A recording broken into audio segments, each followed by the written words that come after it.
Okay, side note, do you ever get really concerned that you're going to be framed for a crime? Like, do you ever just think that the police are going to show up at your door and be like, but I feel like you're telling us DNA. You do. Where did you leave your DNA? That's weird. Bekah. Welcome to a new episode of the Holy Mess Podcast. I'm Bekah. And I'm Joy. And if you think you're a mess, you're not alone. We're here to talk about the things of life through the lens of faith. Whether it's pop culture or the things that stress us out, we're here to find the holy moments in all of it. In today's episode, we're going to talk about young people stepping up, give you hope in the future generation, how to know what your 2022 is going to look like, and the mantra to recite if you're feeling overwhelmed. But first, our messy moment of the week. Bekah, what you got? So this is kind of a bigger story. I think at some point it might be interesting to do an entire podcast just dedicated to my husband's Joey's chronic illness story. Yeah, people have questions all the time. And even I am your friend and I can't keep track of it all. Girl, I have questions. Are you kidding me? But one of the big developments recently is that he is in need of a multi-organ transplant. Oh, my They are goodness. potentially wanting to transplant intestines, stomach. Like it's a whole thing that I do not fully understand. But the first step is going up to Cleveland Clinic and having the consultation with them. And girl, I have been so stressed because they said, okay, it's going to be 1 of 2 weeks. A, coming up in just a little bit this week that you have nothing going on. Or B, the week that is the busiest at work, the week that we block out on the calendar, we cannot take days off, our fundraising week. It is a no-fly zone. Yeah, it's a big deal to be gone then. It's a very big deal. And so I was texting Joy about this because we hadn't heard yet. And I'm like, it's going to be during support drive. It's going to be during support drive. And I am just so thankful for you because I struggle constantly with the balance of needing to care for my husband, needing to put my family first, but also knowing that this place counts on me and depends on me. And it's really hard for me to sometimes figure out that balance. Yeah, I honestly, God just dropped something in my lap that morning that Bekah was texting me, and I thought it was just for me. And then in the moment, I was like, oh, I got to say this to Bekah too. I was struggling that morning with feeling overwhelmed at work. I was like, I think it's just the start to this year's been nutty. And thanks to this awesome COVID variant, like people are in and out all the time and things have just been wild. So I felt overwhelmed and I just kept saying, I can't keep up at work. I can't keep up at work. And it was like, God told me to stop saying that. Like, I mean, he didn't like audibly say it, but I just knew that wasn't a healthy thought pattern. And instead I replaced it with, do you remember the exact wording? I will have to pull it up because I want you to because I don't want to mess it up. It was seriously one of those things where I'm like, oh, I think Joy is preaching to me through text messages right now. Oh, here it is. Oh, did you find it? I found read it. Yeah, it's your sure. text message. I said, here's what we are saying today. I am doing the best I can, and I will get done as much as I can, and that will be enough. Yep. And I just kept saying that over and over to myself, and I was like, oh, snap, Bekah needs this too. Yeah, absolutely. So I needed that. It definitely helped me let go of a lot of anxiety I was feeling. And the good news is it was the first date. It was something I didn't even need to stress about to begin with. That is a good reminder that half the things we play forward and the scenarios we worry about, they are pretend and they'll never come to be. And we've wasted emotional energy on them. Exactly. So it was like a double unnecessary stress that I got through. I'm really glad that God gave you those words and that you shared them with me. And I will keep you updated, anyone listening to this, on how this journey goes. I don't know what it's going to look like. I have so many questions. I'm sure some people are still like, I'm sorry, you can transplant intestines? Yeah, I didn't know that either until a little bit ago. So again, I think it might be worth exploring down the road of doing its own podcast, but I'll keep you updated. And I just wanted to check in with you. How would you say you're doing? Scale of 1 to 10. 10 is like, I'm a frolic in a field. 1 is like, cover me in some dirt. Where are we? Oh, I'm more towards the dirt, but I just have a lot of nervous energy. And so I got an elliptical for Christmas, which I'm very excited about. It's what I wanted. It's not like someone got me an elliptical. Great. I'm totally jealous. And I'm like, I need to get home right now and get on the elliptical and just work all of this out. She did say that. And I said, let's do a podcast first because this is going to inspire someone, maybe you. Because we all have those days when we're really, really struggling. And I'm glad that you're honest with us about that. And your elliptical is going to cure it. I feel that. I hope so. I hope that I can spend some quality time there. Joy, what about your messy moment of the week? Well, I cried in another public place. You heard. in a previous episode that I cried in the gym. This time it was a coffee shop. But the reasoning... If we're like ranking places to cry, I would say... No, I think the coffee shop's worse out, honestly, now that I think about it. Are you serious? I hope nobody saw, but the man who was 2 seats over was for sure getting uncomfortable. But it's because I was on social media and just drinking my coffee, and I saw that one of my sweet girlfriends, and she's also a mentor, that she lost her puppy like 2 days ago. And this is the dog that walked her through a really hard season of divorce. Is an older dog, over 10 years ago is when she went through this divorce. But she's such a good writer. That's actually what she does for her job. And she wrote this beautiful thing in honor of Sophie, and I have dog sat for Sophie. I love that dog. You're not even a dog, like you don't even have a dog of your own. I'm not even really a dog person, and I'm obsessed with it. So I start bawling because not only do I miss Sophie, but I'm grieving for my friend because dogs are like family members, and I cannot believe she's gone.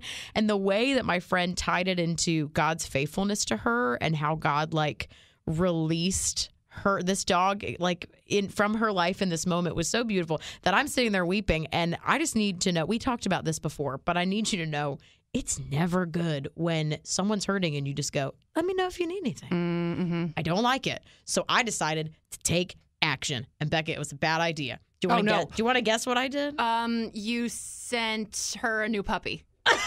No, I should have. Because I was just thinking, what is a bad idea?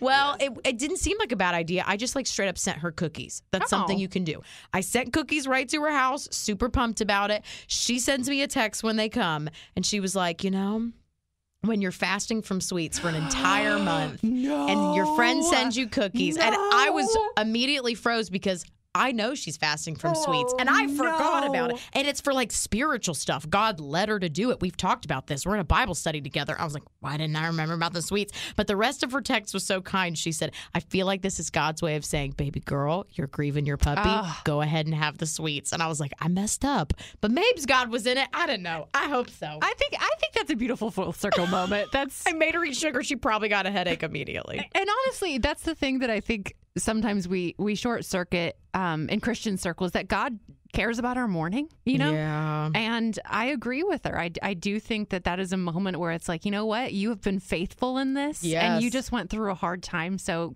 give yourself some grace and eat the cookies. Eat the cookie the size of your face. They were big.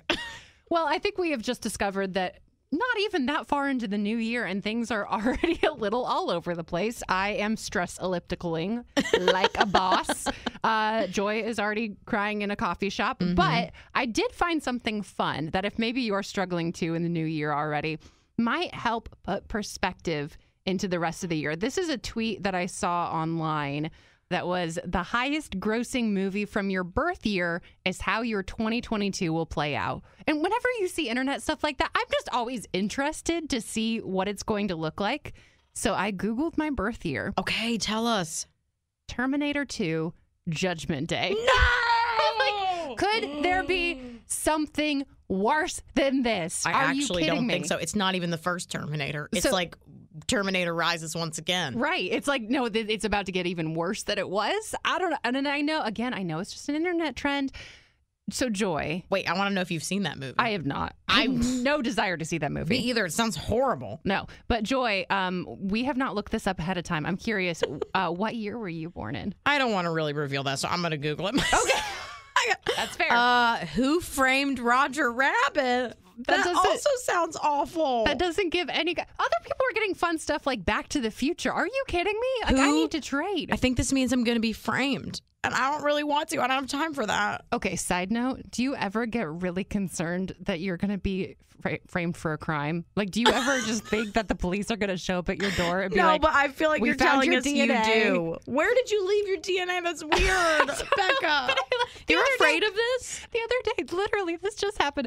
I took a at-home COVID test. Okay. Because we had a little outbreak in the office. Our DNA's everywhere now. Right. And so, but when I went to throw it away, I wrapped it in toilet paper and stuffed it down in the box and then stuffed it inside the trash can because my thought was, I don't want someone to plant my DNA in a crime scene. Listen, no one was going to until right now. And now someone's going to do it because you talked about it. My goodness. I don't do that, Jazz, but I do look behind the shower curtain every time I get home because I'm like positive someone's in there. Who doesn't? Oh, see? Yeah. We're probably both insane. Well, if you don't do that, I need you to email us because I need to know someone sane listens to this. I say that, but this was actually a big thing of contention early in our marriage because I always wanted to open it and my husband Joey would always close it and be like, how am I supposed to know if someone's trying to murder me?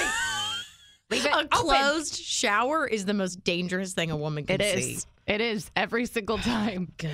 Oh, and that leads us to our mess and bless of the week. This is the part where we analyze pop culture, some headlines, and just pick things to highlight that either we are in love with or maybe not the biggest fan of. Bless you. I'm all right. I'm so glad.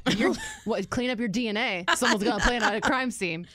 Okay, so Valentine's Day is coming up. And Joy, you know that I'm a very big fan of Valentine's Day. Well, not Valentine's Day. I love Galentine's Day. Yes. It's the day before. Exactly. It's not V-Day. It's Girls' Day. It's Girls' Day. It's all about just female friendships. I also, though, I'll send my nieces and nephews Valentine's Day packages every year. It is so sweet. Nothing to do with romantic love for me. I just love this little cluster of holidays. That's amazing. But my mess of the week is sweethearts. They're conversation hearts, that they send out every year. Very classic. The chalky tasting ones. Yes. They've updated them. They're still going to have the classics like call me and you're a cutie, but they've added words of encouragement.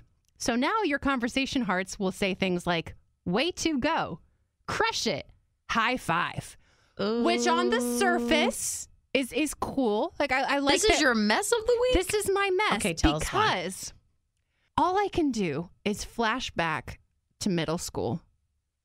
I know that 7th grade Bekah, the rest of the class would get the you're a cutie pie hearts. I would get the high five. So to me, it is like damaging my inner child somehow. Yeah. They're supposed to be how you flirt. They're supposed to be how you flirt. And I'm like, great, another way to get rejected. I've been married for 9 years. This should not matter to me. This goes deep. We'll face this in a new segment with our therapist in the coming episodes. Good. We should have an actual therapist on sometime. That would be fascinating. Too scared. All right. So my mess of the week is a brand new dating show that is actually coming out. It's never a good thing. It's on a very small network that you probably will not know, but the couples are going to meet each other, shop for groceries, and then prepare a meal together and eat it. Oh, this is genius. Okay, see, I think this is a terrible idea.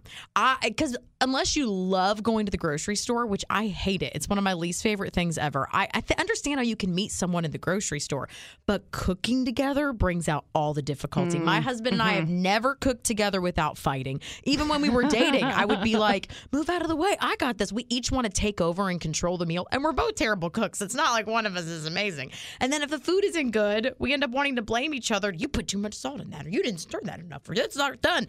We're terrible when it comes to food. So the idea that someone would fall in love doing this, I just don't see it. What was your most recent food fail? There's one you posted about on social media. I made angel hair pasta that was made out of something other than regular pasta because I'm gluten-free, and my husband said it tasted like actual hair.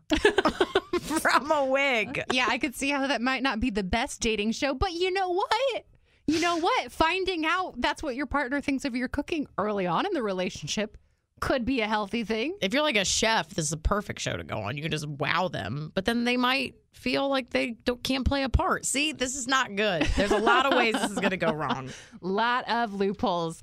Okay, on to our blesses of the week. I'm really excited about this one. First of all, did you know that 1/3 of EMS, so emergency services in towns, EMTs, people who come in the ambulances, 1/3 of those in the United States are volunteer because cities don't have the resources to hire full-time people. So it's a volunteer thing. You still get trained. You still have to be certified. That's shocking to me. It is shocking, right? And a lot of fire departments also volunteer. Yes. But it's a lot of these rural towns that have to rely on the goodness of people.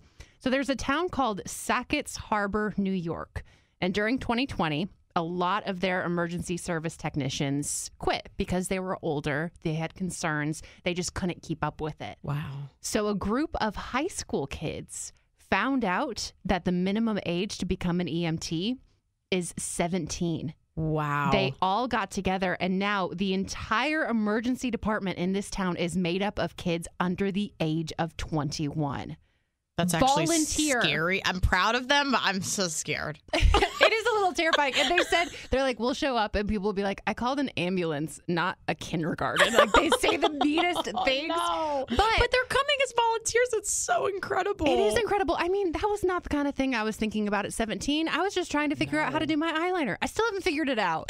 That they had the foresight to be like, you know what? My town needs me. I am young. That is a young person's game, honestly. Yeah. It's a lot of physical labor, and they took the time to be trained in it, and now they're helping others. Like, I cannot give them enough props, even though you're right. I would be a little terrified if they showed up to my house to save my life. 5 years from now, that's going to be the most killer team ever. Because they'll all be young and very experienced. But For sure. Oh, that's fantastic. They would sign up. I forget what it's called. My bless of the week. My bless of the week is about a 6-year-old boy that made me tear up. His name is Caden. He's from Alabama, and they were having a family function, and he was outside playing on his hoverboard, and his sister, who's 2, had somehow gotten out of the house, and she ran into the street to go after her ball, and a car was coming right towards her. And as the family, they said they looked out the window and saw it, nobody could get to her fast enough except for Caden. He was on the sidewalk. How old is he again? He's 6. He saw the car coming and ran,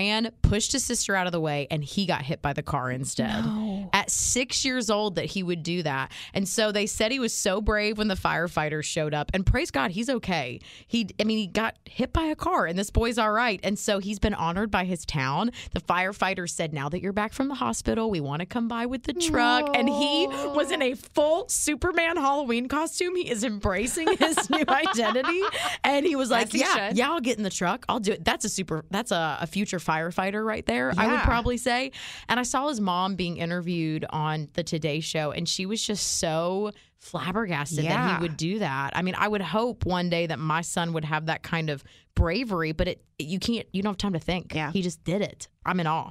I can't believe at 6 years old either. That is just such a young age to even be thinking about anything other than putting your feet in front of each other. I think I was just concerned that I couldn't tie my shoes yet. Like, it was a big stress for me, you know? Also, what I find interesting is we don't coordinate our stories, and I love that we have stories of young people stepping up and saving lives. At the same time, they're supposed to be our blesses. It's making me feel real bad about myself because I mean, my entire adolescence was focused on what do boys think of me now? I've never pushed anyone out of the way of a car. But there's still time, Bekah. We still can. Honestly, with as fast as you whip into this parking lot sometimes, I think it might be me saving someone's life. I almost hit someone last week. I shouldn't laugh. That's not funny. No, but no, I did it. no. I did it. They're fine. good. They're fine. They're good. Thanks so much for listening. If you got something out of this episode, please share it with a friend and leave us a review. That's how more people get to share in this messy family. And if you have anything you want us to know, please email us, holymess@wayfm.com.